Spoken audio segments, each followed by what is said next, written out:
ఈరోజు రేపు అనుకుంటూనే ఒక 4, 5 రోజులైతే బ్రేక్ పడిపోయింది మేము అనుకున్న పనికైతే. ఇదే ఆలోచన ఒక 1 ఇయర్ బ్యాక్ కూడా వచ్చిందండి. అప్పుడే గనక చేసుంటే ఈజీగా నాకు ఒక 2, 3 లక్షలైతే ప్రాఫిట్ ఉండేది.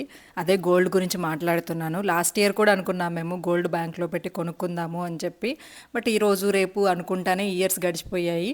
సో, చాలా లాస్ వచ్చేసింది. ప్రస్తుతానికి సగానికి సగం పెట్టి కొనాల్సి వస్తుందనమాట ఏదైనా. ఎన్ని రోజులు కష్టపడితే మనం అంత మనీ ఎర్న్ చేయగలం చెప్పండి. ఒక్క ఆలోచన జీవితాన్ని మార్చేస్తుంది అని చెప్పి ఒక్కరోజు డిలే చేయడం వల్ల చాలా చాలా నష్టాలు అయితే ఉంటాయి. అందుకనే పెద్దవాళ్ళు చెప్పారు ఎప్పటి పనులు అప్పుడే చేయాలి అని చెప్పి. ఇంక ఈరోజు లేట్ చేయకూడదు అని చెప్పేసి ఉదయాన్నే రెడీ అయిపోయానండి. కొంచెం హెయిర్కి హెయిర్ ప్యాక్ అవన్నీ పెట్టుకున్నాను. మనకుండే ఆలోచనలకి సగానికి సగం హెయిర్ అయితే పోయింది. ఉన్న సగమైనా కాపాడుకోవాలి కదా అని చెప్పి ఈ మధ్య కొంచెం కేర్ తీసుకుంటున్నా. ఫైనల్లీ నేనైతే రెడీ అయిపోయానండి. డ్రెస్ నాకు ఎందుకు భలే నచ్చింది, కంఫర్టబుల్గా ఉంది.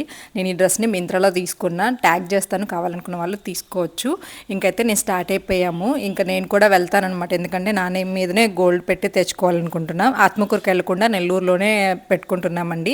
ఈ బ్యాంక్తో మాకు చాలా కనెక్షన్ ఉందన్నమాట. మా హౌసింగ్ లోన్ కూడా ఈ బ్యాంక్లోనే తీసుకున్నాము. నేనైతే చాలా టెన్షన్స్ పడిపోతున్నానండి. కొత్తగా ఏదేదో ట్రై చేస్తున్నాను. దానికోసం కొంచెం అప్పులు అవి చేయడం వల్ల టెన్షన్గా అనిపిస్తుంది. ఎప్పుడు వీటన్నింటి నుంచి బయటకు వచ్చి రిలాక్సింగ్గా లైఫ్ లీడ్ చేయగలము అని చెప్పి.